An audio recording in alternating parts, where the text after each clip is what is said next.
Salut à tous et bienvenue dans cette une des journaux. On commence avec le quotidien Nord Bénin Info législative 2019. La Sénat forme les formateurs dans le Borgou. Fin de l'atelier de renforcement des capacités par l'UPMB, des journalistes mieux aguerris. La Nation, adduction d'eau potable à Bopa. Promesse tenue par le président Talon. Arsenal juridique béninois, plus de 1000 lois promulguées mises en ligne. Le Caribou Bénin, violation à main nue de l'article 80 de la loi fondamentale, touché à un article de la Constitution, exige une réécriture de la loi. Le Nokoué, en marge de la visite d'une délégation du SGONU, Soglo dénonce les tracasseries policières contre Humbedji et appelle au calme. Sakalafia, porteur d'une commission de talent chez l'ancien président. Blocage du processus électoral et médiation, maître Adrien Humbedji face à la presse hier. Les 4 vérités, recherche de solutions à la crise électorale au Bénin. Les députés veulent réviser la Constitution.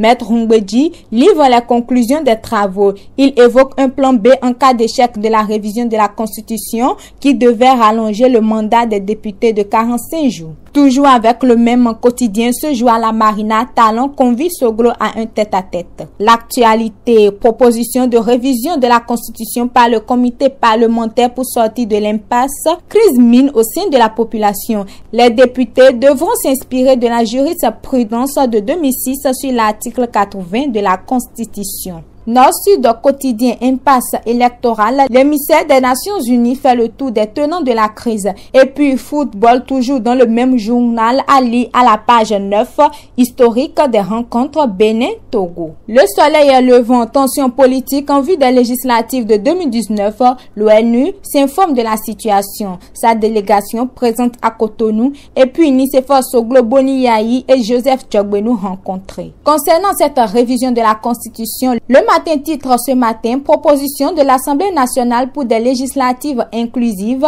la révision de la Constitution, une fausse solution. Production de plus de 700 000 cotons pour la campagne 2018-2019, l'AIC félicite les acteurs de la filière. Le matinal ce matin, atelier technique avant le lancement de la route cotonnière Djougou, mobilisé derrière Biochani. Stage de préparation du match contre le Togo, les suspendus, annoncé au chevet des écureuils. Le soleil à Bénin, solution à la crise politique dans le cadre des prochaines législatives.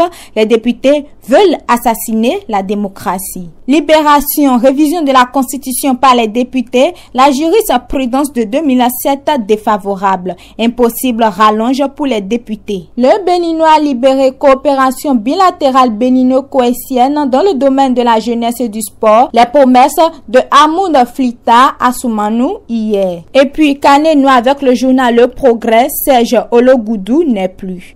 5 minutes, insécurité à PK10 à Semekpodji, un réseau de cambrioleurs démantelé. Matin libre, prix du livre économique de la francophonie, Moïse Kérékou dans la cour des grands à Paris. Proposition pour une sortie de la crise électorale, faux. L'opposition n'a pas suggéré une révision constitutionnelle. Une note à l'international pour finir. Info d'Afrique reconnu coupable d'hostilité. Campo souhaite dialoguer avec Biya. Merci à toutes et à tous pour votre attention. On se retrouve jeudi 21 mars 2019 pour d'autres informations.